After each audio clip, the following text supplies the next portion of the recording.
இப்போ நம்ம கொஞ்சம் தேங்காய் எண்ணெய் ஊற்றலாம். இனி கொஞ்சம் கடுகு போடலாம், கொஞ்சம் பெருஞ்சீரகம்,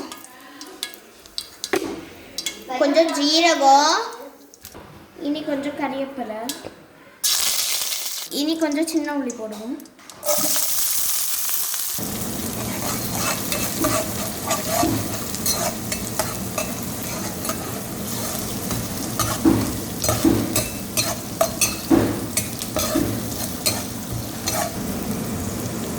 கொஞ்சம் மஞ்சள் பொடி போடலாம்,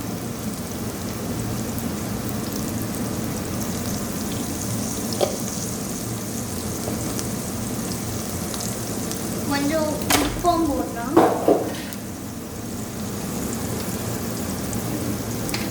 கொஞ்சம் காஷ்மீரி சில்லி போடலாம்,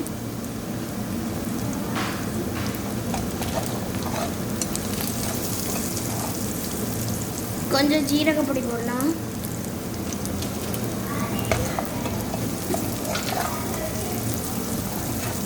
கொஞ்சம் மிளகு பொடி போடலாம்,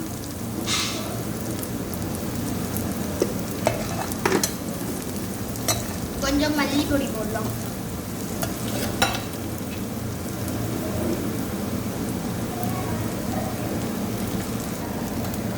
இனி கூனியை போடலாம்,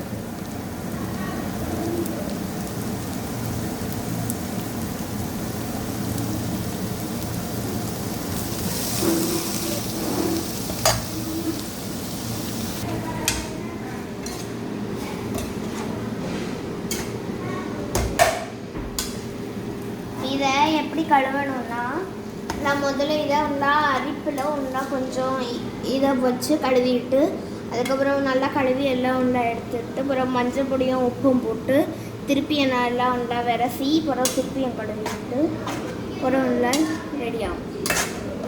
நீங்கள் அரிப்பில் கழுவலைன்னா பாதி கூனி வேணும், கீழே போயிடும். கொஞ்சம் அடைச்சி வச்சு வேக வைப்போம்.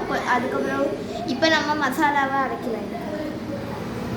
இவ்வளோ தேங்காய் போடலாம்,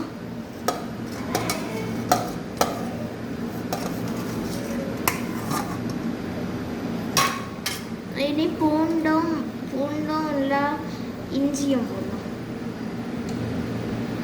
கொஞ்சம் மஞ்சள் பொடி போடலாம்,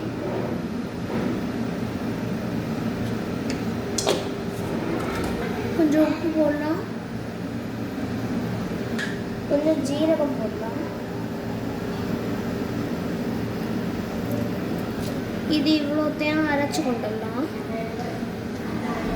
சதைச்சி கொண்டுடலாம். இதுலேயே தண்ணி அரைப்பாங்க. கொஞ்ச நேரம் வெந்த பிறகு லைட்டாக கிண்டி கொடுக்கலாம்.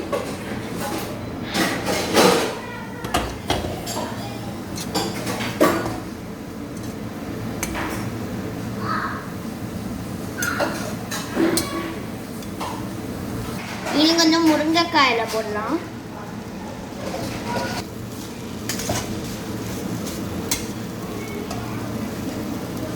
அரைச்சி வச்சிருக்கதை போடலாம்,